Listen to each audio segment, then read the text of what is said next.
Gail Scott, and today we're going to talk about really keys to achieve your purpose, keys to find meaning in life, how to have the courage to do that, and really how to have the personal power and confidence to go against the grain and perhaps go against, your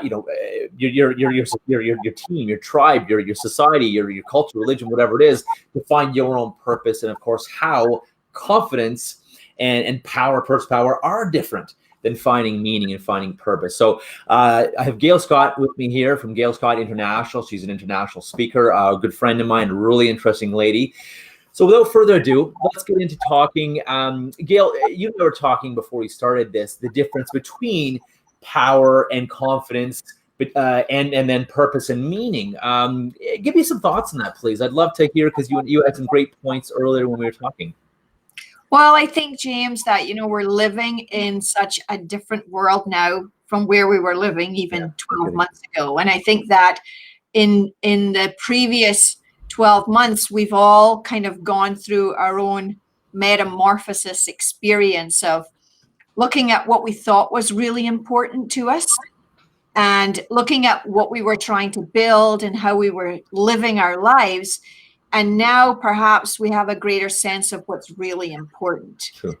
The ability to be with our families, the ability to be free, the ability to do what we want to do and explore, even just traveling and networking. And for those of us who are entrepreneurs, being able to get out and meet new people in order to build our client base. And those kinds of things have changed so dramatically that I know for myself, there's been a lot of downtime and a lot of opportunity for me to self-reflect on what really matters in my life and what brings me the most joy. And so, purpose and meaning, where before it might have been about, and I think this is very much out in the marketplace, in the entrepreneurial world for sure, how to get more clients, how to make more money, how to have more business. And I'm not saying that's not important, but I think there comes a point where it's really important to understand what life balance is. True. And so purpose and I think the money too, I didn't mean to cut you off, but just to add a frame, I think more money will come when you do find more meaning and purpose. You love it better, other people see you, other people buy your why, they buy why you do it, and instead of burning out and you can't do it anymore, or you fall back, you're just surging ahead. I didn't want to cut you off, but I thought I give that frame to people too, because I think you're right. When you find meaning and purpose, you will make a lot more money. But to continue, please. It was a good point. Well, and certainly from a spiritual perspective, I'm a spiritual teacher, and the idea that when you are in your purpose and you're coming from that paradigm that what you do makes a difference, and it is meaningful to not only you, but to the people that you offer your services to, then the natural law of attraction is that vibrationally, you will attract more prosperity because you are giving and receiving. And that's really the nature of our universe, right? Yeah, you got it. I think that's the thing. And because you're right, a lot of what I do talking about, confidence, personal power, but again, using that and courage. I love the word courage too, because whenever we do something differently, we do something different than our culture is used to, our society is used to, our city or town is used to, our neighbors are used to, our family is used to. We often get some flack from it's human behavior. Oh, that won't work, or that's too this, or that's not enough this, or you can't do that, you can't do this, or go get a stable job, or do this or do that, or that's not the way our family does things, or whatever it is, or that's not the way our people or our culture, religion, whatever does things. Or even just with groups of friends, they may be busting your chops over, trying to find more meaning or purpose in your life, trying to do something different, strike out, start your own business, or just really, again, find more meaning and purpose to life.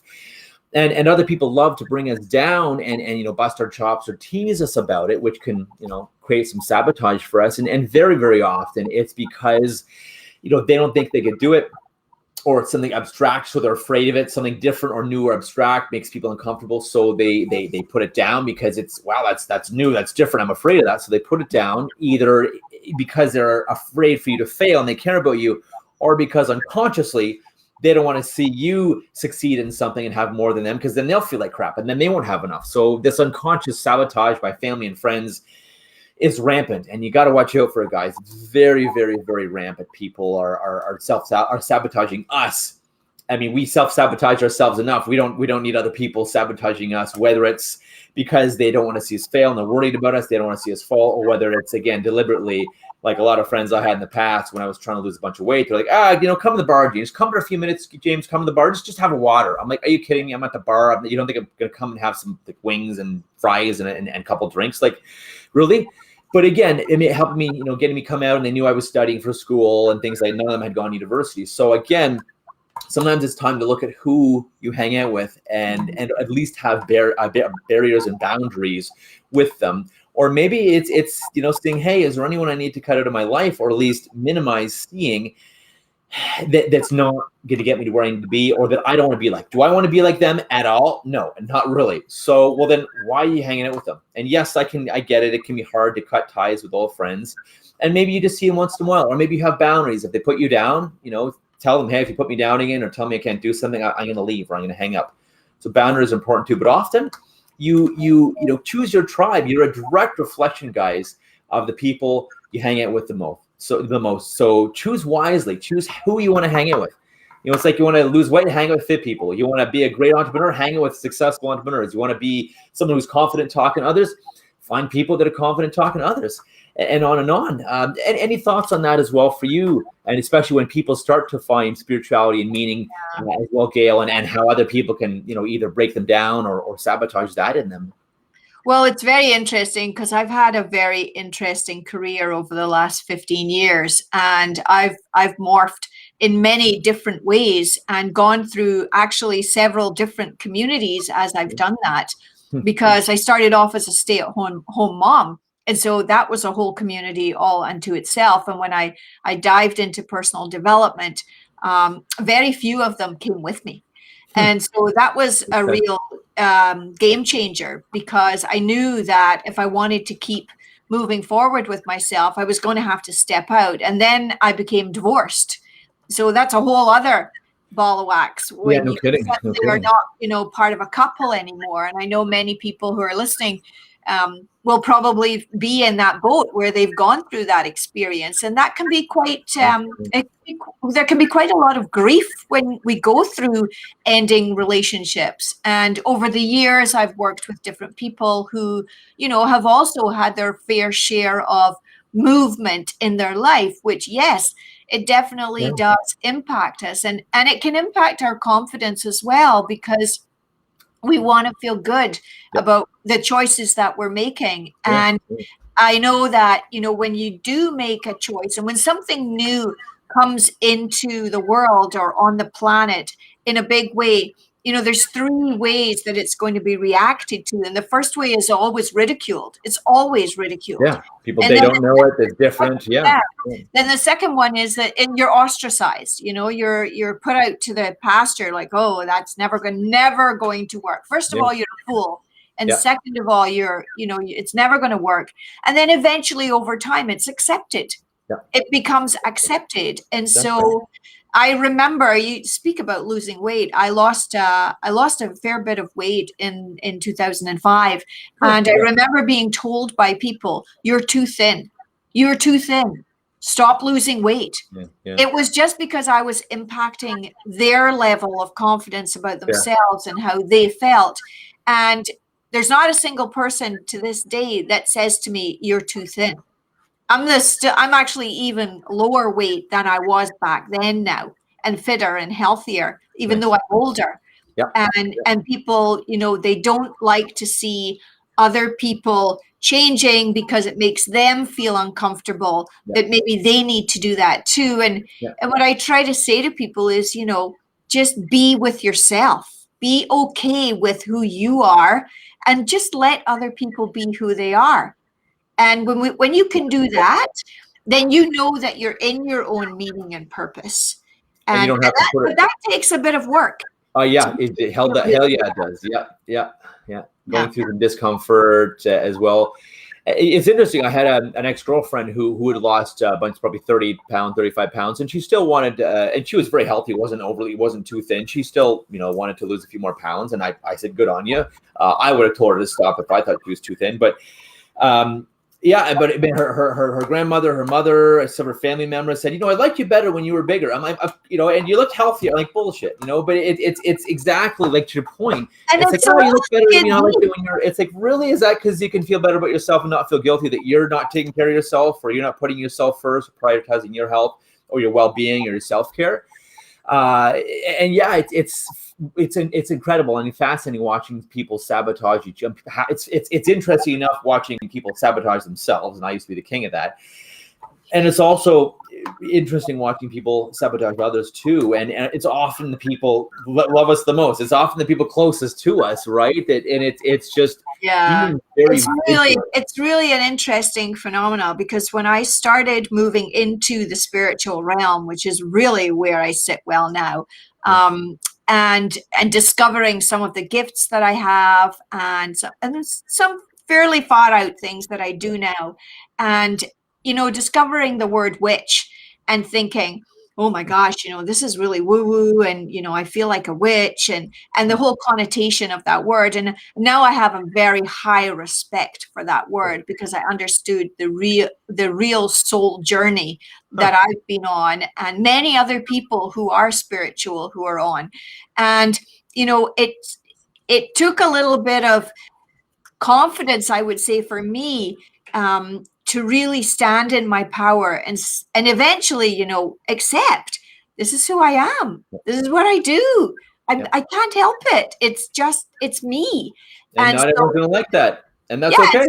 And if you're someone, who wants to be able to be out there and do what you do and really own your own power and confidence, then I would say, get really comfortable being uncomfortable with that, so that sense of confidence is undeniable, and you can let go of the bystanders who may be saying things or whatever. They're on their own journey. Love them anyway, and just let them be who they are, and understand your boundaries so that you know what's acceptable for you. And that's the thing. And I tell people, yes, different people resonate with us at different times. People come in our lives and they come out of our lives. And I say to people, what if you only resonated with 1% of the people on the planet? Only one, the 7.5 billion people on the planet. If you only resonate with 1% of the planet, that's still 75 million people. It's 75 million people. That's a lot of people. Even if you only resonate with 1%, only 1% like you or care what you're doing, what you think, or what you're trying to do as a business or as a purpose. That's a lot of people. The other thing, James, is that when you stand in your power and in your confidence, you will automatically attract more of those people towards you. I cannot tell you the number of times I've gone out to an event or been in a conversation and suddenly discovered that the person standing next to me thinks exactly like me. Yeah, They've read the same books I've read. They watch the same videos I watch. They have it going on. And sometimes it's almost unbelievable, because I will say, oh, really? You know about that? And yeah, I know about that. So the more you can stand in who you really are, the more you're going to attract those same kinds of people into your vibration. Yeah. Whether it's work or personal or romantic relationships. Yeah. And I agree. And you're going to repel people who you don't want. and it's great. I mean, they don't even connect with you. Well, they just drop away. I mean, people just drop away. I can't tell you the number of people in my life who I've been very, very close friends with. And over time, as I've moved into my different areas, they've dropped away. I didn't even have to do anything. They just dropped away. And Source is amazing to do that. The universe will make that happen for you. Everyone has their own team working for them. So they take care of those kinds of things, and they bring in new people for you. And if you're by yourself right now and you're thinking, well, I don't really have anybody, have hope. Yeah. Because the world is changing and things are really moving and shifting, and it's going to turn around, and you will have more people like you coming forward that you will be able to communicate with. I think, and I agree with you completely. I think people realizing that all the BS and the rules, and you have to be like this and have to be like that and can't be like this and keep up the Joneses, and your culture or society or religion or city or people you hang out with says this or says that or doesn't say this. I mean, people realizing that there's more important things, and out of all this whole pandemic and all the stuff we've learned, and fake news on either side or manipulation on either side of the coin. I think people are realizing that it's important to live life and really enjoy it versus just going through the motions and just working to pay taxes or working so you can buy a bunch of junk. And I mean, I like toys too, don't get me wrong, but I prefer spending time with people, and I do like being able to use those toys and like my boat, for example, with people I care about versus having a bunch of stuff I don't need. I think you're right. Things are changing. It's getting a lot easier to march to the beat of your own drum, or as I say, build your own drum, and beat it the way you want that drum to sound. Maybe you want a totally different drum noise, right?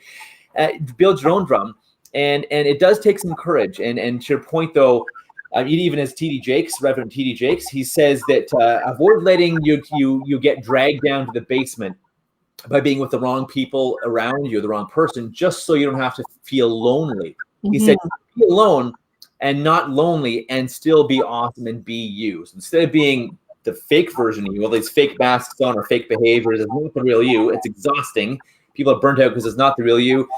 Just drop the mask, drop the BS, and you'll be yourself, and you'll find who really resonates with you and who really cares about you and likes you versus who's with you because whatever, they can look good with you or I think that's hard though, James. I think that there are times when it's tough to be alone. Sure. I've gone through a lot of that in my life, and it can be really hard to be alone because you get lonely. Yeah, you can. And our society is very geared towards the shiny toys and the material wealth and money and having a tribe and really being part of a community, and definitely as human beings that is our nature, is to be social for sure.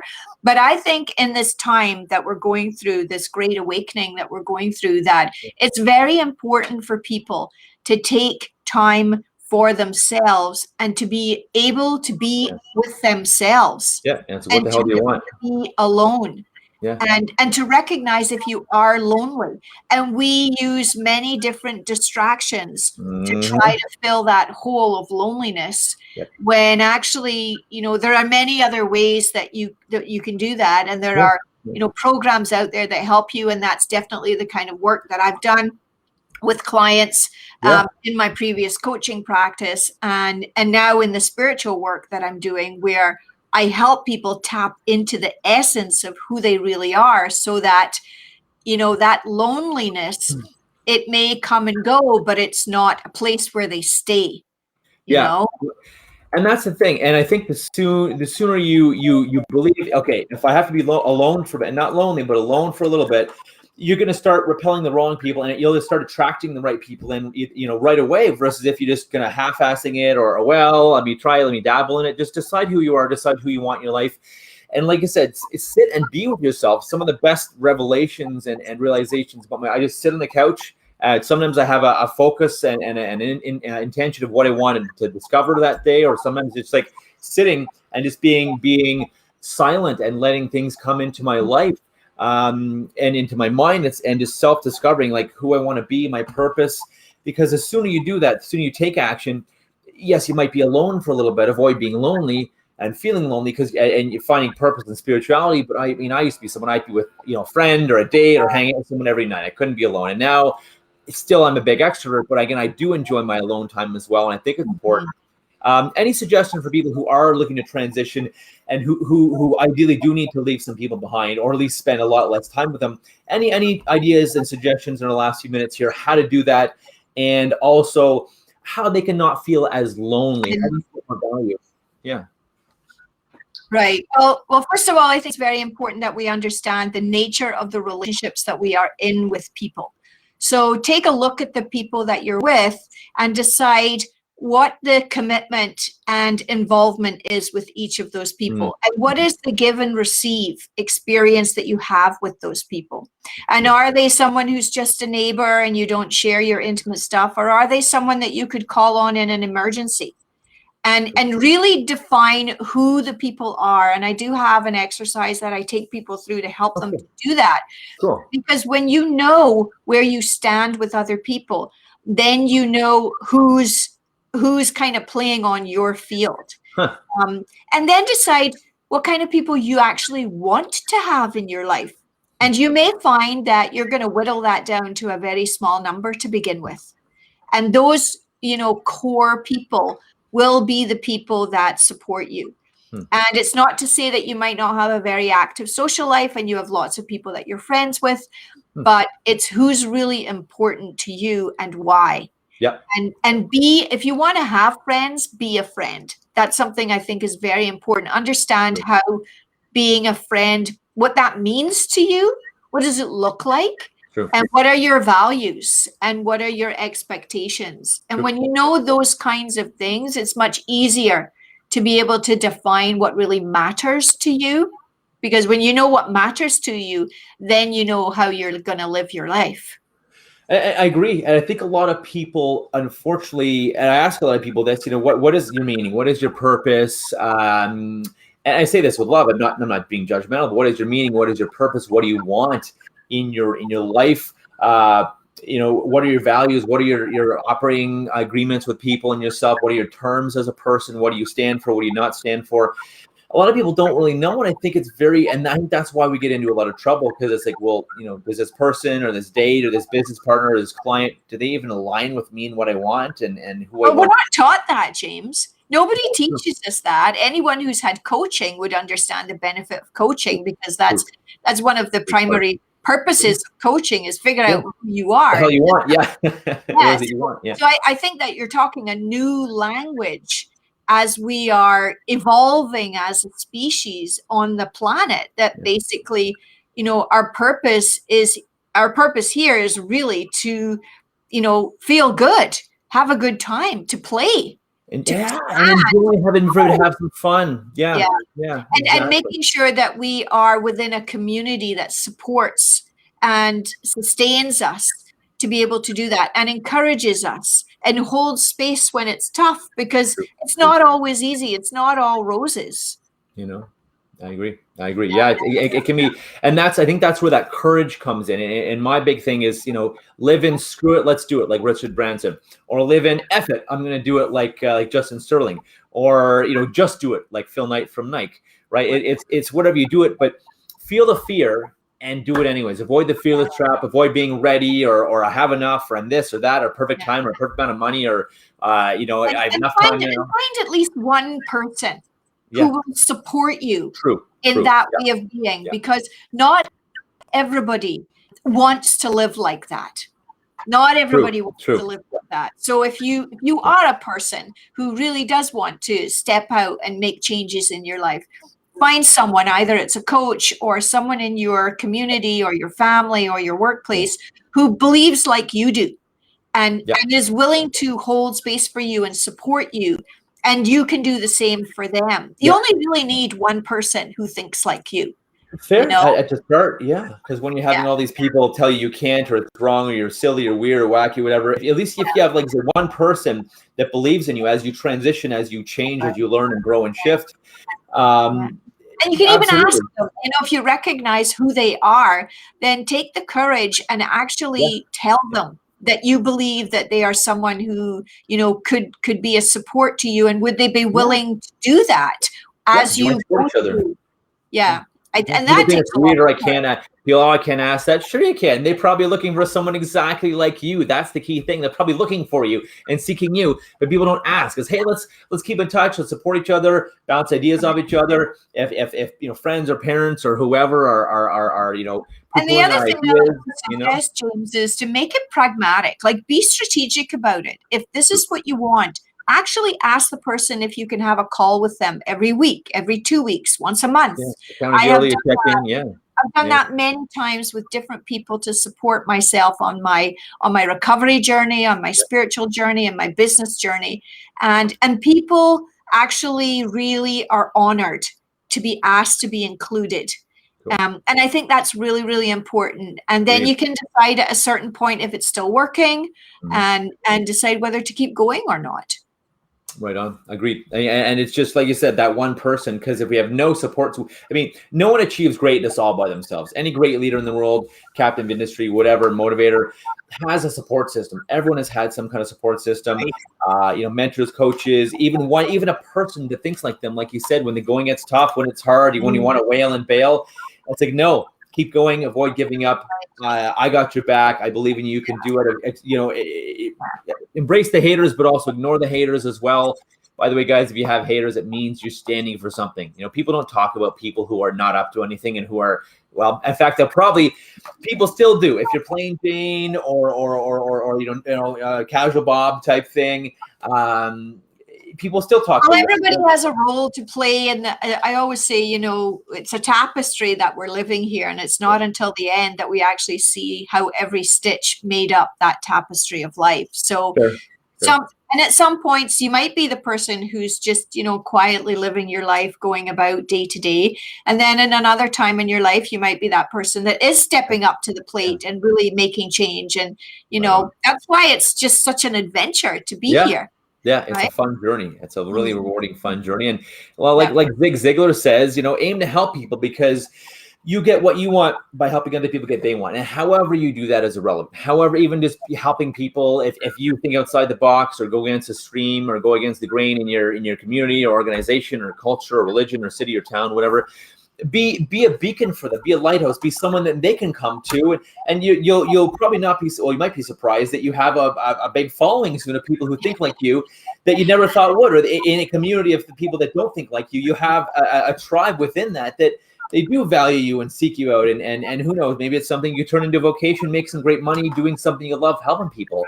Find ways to give value and help people, because I 100% believe that comes back, and do it selflessly. Help people, yes, have boundaries important. Aim to help people somehow, some way. Find ways. What am I good at? How can I help people? Even if it's just as a side to what you do, or a compliment to what you do, or it's just the adding value always, no matter what it is you do, whether you're a banker or a bank teller or a coach or a business person or executive. Just find ways to make people's lives better and help people. I promise your life will be better in many, many, many ways, for a whole myriad of reasons, whether it's energetically, whether it's, what goes around comes around. You help people feel almost obliged to help you, and you're going to feel amazing. So 4 reasons right there why helping people and finding ways to make people's lives better and make the world a better place, it'll come back to you, I promise. And I can almost guarantee it'll all come back to you monetarily as well, because of course that is a symbol of success, and it is a symbol of our value that we can have fun with and take. I want to take my niece. It reminds me of a story when I was early on in my coaching career, and another coach offered to give me a coaching session for free. Oh wow. I was really surprised. And he said to me, "Oh no, Gail, don't you understand? This is called the law of compensation. It's a spiritual law." I said, "Oh, how does that work?" And he said, "Well, you give freely. Now, it doesn't mean obviously as a business person, you give free all the time. That'll never work. But what happens is the universe sees that you've received and you get to give back. So give back to others and you will receive again." And I have done this so many times now, where I would help someone out or they would help me out, and it comes back to you, but not in the way that you ever expect. Yeah, and sometimes not even from that person comes and goes out. Some different, totally. Yes, that you do good with one person, some other person says, "Hey, I got this for you," or "Hey, I want to connect you," or "Hey." Yeah, it's really neat. It's really neat. Yeah. I think that also brings a lot of meaning and purpose when we can see that, money is a barter system, but so is the giving and receiving of our services and our gifts and our time and all of that. And when you can do that coming from a place of love, free love, basically, just from your heart, not, as you said, with boundaries, not being taken advantage of. Then it definitely comes around back for you. Yeah, in a good way. Right on. Well, cool. Anything else you wanted to share about what we've been talking about? Any last thoughts for people?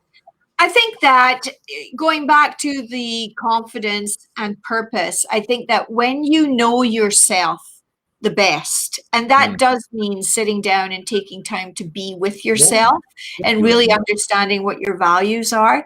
Then when you can live from that place, then that exudes a confidence that people will warm to. And so the more you know who you are and what matters, and the more you live from that place, the happier you will actually be, and the better energy you will have all around you. I agree. And I think you attract people, different people, attract better people as well that way. And you attract better situations in your life. And just like you said, sitting by yourself, just either having an intention or focus when you do the thinking, or just sitting with yourself for an hour on the couch, mute your phone, maybe put an alarm for an hour or half an hour, and just be with yourself. What comes up? And just what just naturally comes up. Or again, 10 minutes. You don't need half an hour. 10 minutes is enough. With a little pad of paper, whatever it is. I find for me, just to kind of get there, I need a few minutes first to get there, and then it starts coming. But yeah, any time at all can help. And who I am, who am I? Who am I really? What the heck do I want in my life? Who do I want to be with? How do I want to serve? How do I want to find purpose and meaning? And how do I want to leave a legacy? And what really is my meaning for being here versus, making more money, paying more taxes, buying more stuff we may not need? What is the real reason for you for being here? And it doesn't have to be, super, super esoteric, but, maybe it's just, I don't know, smiling at people and you see every day and wishing them a good day, especially if they don't look happy. Maybe that's your purpose and you find meaning and just smiling at people, saying good morning to everyone you see and just wishing everyone a great day. That'll make a big difference in people's lives in general. So whatever it is. That reminds me of a story when I was first starting out my work, and I would go and get gas. And this was a time where you didn't pay at the pump. You had to go in to the gas station to pay. Yeah. And I would go in and the guy would go, "How are you?" As they all do, but they don't really expect an answer. And I would say, "Fabulous." And he would look at me like I was off my rocker. And he would say, "You don't hear that very often." I said, "No, but how are you?" And he said, "Okay." And I said, "Well, what would it take for you to be fabulous today?" He said, "Oh, I don't know." And I said, "Well, why don't you just say it?" So, every time I left the gas station, those guys behind the counter would be like, "That lady is really different." So be different, be out there and be different and be happy. And that is very contagious. Mm-hmm. Yep. Yeah. So, right on. And that's exactly it. People it is very contagious, and good things, gratitude goes around, right? So, and helping others goes around. Well, amazing. Thank you for connecting with us today. Thanks for being on my show. How can people reach you? How can people connect with you, Gail? So my website is bosieinternational.com, BOSIE international.com. But I also have a YouTube channel, Gail Scott. And on my YouTube channel, I'm starting to do many, many videos around the spiritual messages that are coming in through me. And so those are easy to watch, and you can subscribe to my newsletters, which will give you the transcripts and updates on all the different interviews and things that I'm doing. So please find me there. That would be great. Very cool. Amazing. Well, thank you again, Gail, for being on the show. And I hope everyone you would enjoyed. Feel free to leave comments, everyone. If you want us to talk and discuss other things, other topics, I'm happy to do so, even on my own lives and blogs, and of course when having people and having guests as well. It's been a pleasure. Thank you everyone for joining today.